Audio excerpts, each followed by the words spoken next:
belt is like a long belt to get. Alright, why do they call him crazy? Right, crazy. Why are they crazy?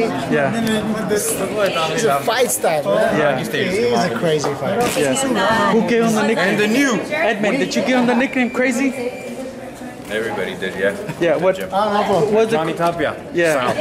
Oh, mi vida loca. Mi vida loca.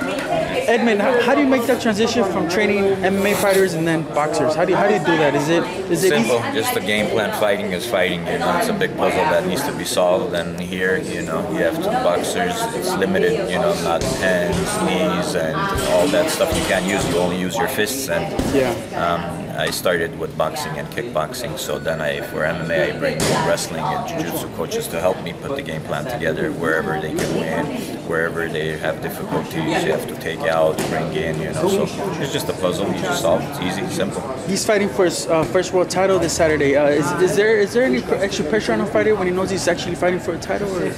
No, he feels good. He has a lot of amateur experience, you know, over 300 fights, so he's ready, well prepared. He's done his sparring session, so he's not worried, but he needs to be focused, you know, not worried. I mean, you have to ask him that question, but he doesn't get nervous much. He's a fighter, so by heart.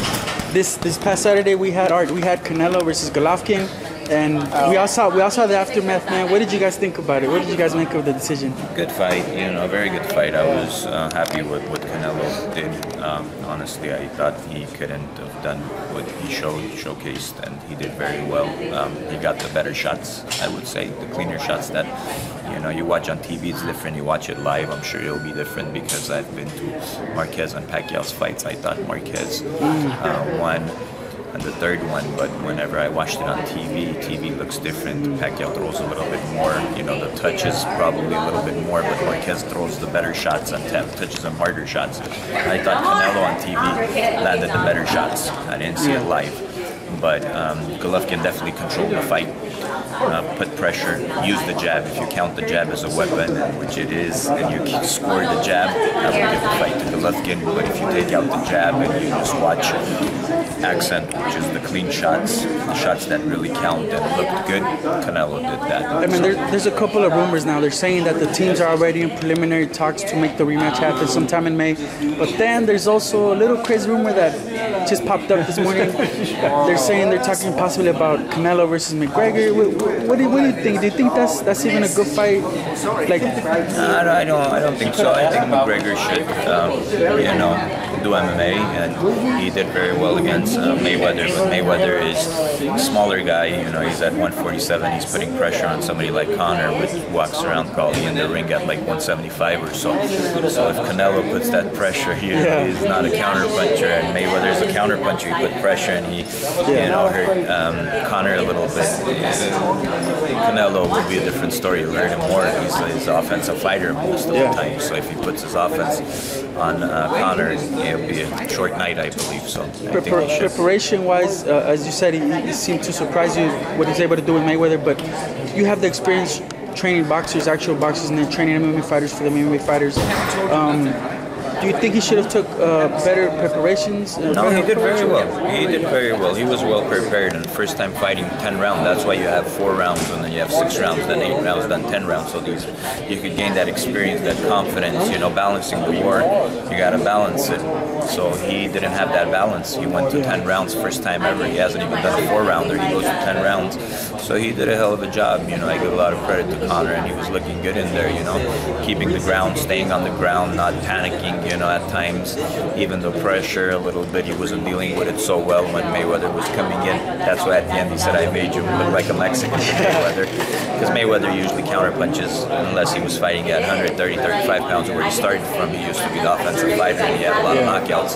Then started becoming more of a counter puncher when he's fighting big boys, and you know, you have to understand that as a trainer. So I think Conor did a hell of a job. Could that training camp for boxing benefit him going back into MMA?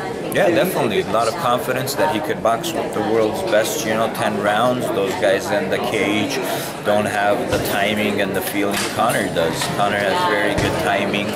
He has good vision. His legs are under him. He keeps the distance very well. He's very calm. He sees the shots, and you know, he touches you with those 4-ounce gloves. It's a different story. It's not a boxing glove where Mayweather was taking all the shots on his arms and, you know, accepting the shots. You can't do that in an MMA match because the gloves are so small, and then he could switch it up to nice elbows and stuff too. So you know, he wasn't doing that. But when Mayweather was coming in with his head a lot, putting the pressure, getting inside, he could always switch it into an elbow and hurt him. But he can't do that in a boxing match. So in the cage, he'll definitely have much more confidence now, I believe, fighting the guys. If you were to lay down a bet and the fight between him and Nate is being rumored for December, if that were to go through, who would you favor? Would you favor Nate or would you favor McGregor? And Nate's always dangerous for him. Nate's tall, long, good boxing skills because he has experience in boxing, you know, trained boxing and sparred with a lot of good boxers. He has more experience than Conor does. Conor only sparred with Paulie. I mean, I sparred with Paulie when he was getting ready for a world title shot. Sparred with Paulie? Yeah, I sparred Paulie. How many rounds total? I did 4 rounds. His sparring partner didn't show up. He was doing training camp in my gym for his Shevchenkov, in Russian guy. He was fighting for the world title, for his second world title. So I jumped in there, did 4 rounds when I wasn't in shape. Paulie's not a big puncher, so you know, you could stay in there no problem. I kickboxed all my life, so but you have Nate sparred with a lot of, you know, I heard he does sparring with Andre Ward and those guys, you know, and he comes down and spars here in LA too with good boxers, and he's more experienced in boxing, so, you know, southpaw, long arms, you know. So it's a good fight. You spar Malanaji, obviously you follow boxing, you're a big boxing fan. You have McGregor.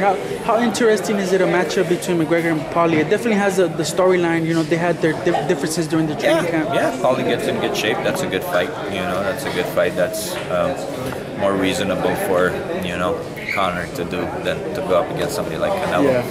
But it's their choice. I think he should do MMA, and he's an MMA youth star, and that's his sport, and I think we should go back to that. Edmund, last question, man. I appreciate the time, but I gotta ask you about Chris Cyborg. Recently, she stated that she would be willing to take on Ronda Rousey, even in a WWE match. What do you? No comment on that. Okay, thank you, Edmund. Appreciate you. Thank you.